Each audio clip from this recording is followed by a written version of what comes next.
Now we're going to go to Australia now, the northeastern state of Queensland, and its policy of now removing the names of some things like mountains and rivers that contain racial slurs. They've been struck from the official state records. The decision is the latest as community groups across Australia voice anger and offence at names that, well, if we tell you what they are, they're pretty directly racist. There's two groups of these names, though. There are those that use directly racist language, so they'll describe a mountain or a river using, for example, the N-word.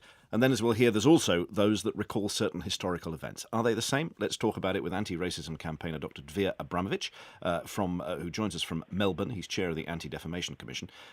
First off, can you just explain how places have had this name with the N-word describing them, how it's lasted right up until now, that the names have been on the record and it's been regarded in some way as acceptable? Look, I think it's a good question. I think Australia certainly has a colonial past in which Indigenous Australians were mistreated and suffered great injustices. And over the last decade or so, we've had great recognition that, our history is forever intertwined with that of that nation, and that we have to learn from our history. And there's been a greater consciousness and greater awareness within the Australian public. And we have to remember that these changes came because of concerted campaign and effort by ordinary Australians to change it. And there's a realization that these names have no place in Australia. Yeah, is it sort of all ordinary Australians or Australians who campaign on their own behalf? Because apart from anything else, wouldn't it just be normal to sort of think it's rather rude to call these topographical eminences by these? I mean, I'm just surprised it's taken this long to have that argument. Has there have to have been a big campaign to get this far? I think that you have to understand that over the last 20 years, we've had some significant moves and significant political changes in the understanding and in the psyche about the relationship, about the mistreatment of the country's indigenous population. So in 1999, we had Prime Minister John Howard then moving a motion of reconciliation. In 2008, we had Prime Minister Kevin Rudd moving a motion of apology to Indigenous Australians' stolen generation.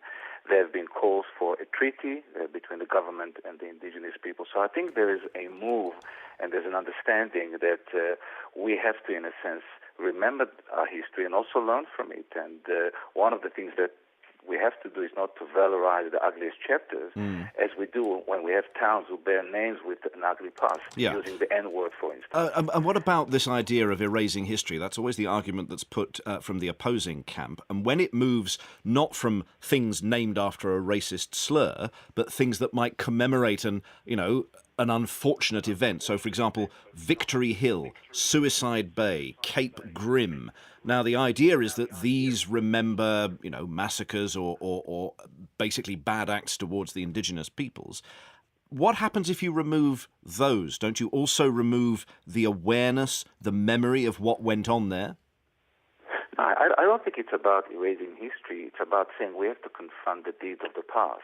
And if we don't want to be held back by the sad and crushing history of racism and inequality, we have to relegate these names to their proper place. Sure, but if you scrub them, if you scrub them from the record, you also scrub them from the historical record. If you take them off the map, no one's going to think, why is that called Victory Hill? Why is that called Cape Grim? There's a certain sort of teaching use to keeping the names, isn't there?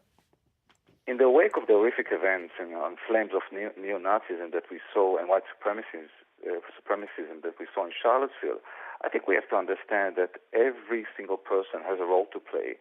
And I think in the 21st century, asking Indigenous Australians to drive across towns and places that carry those names, it's to open the old wounds that are still raw because they haven't healed. So the names belong in the history pages, and I'm not saying that teachers should not teach students about the history of what happened, but we have to send a very clear message to future generations about the future by righting the wrong and saying these places represent old history, they represent the misdeeds of the past.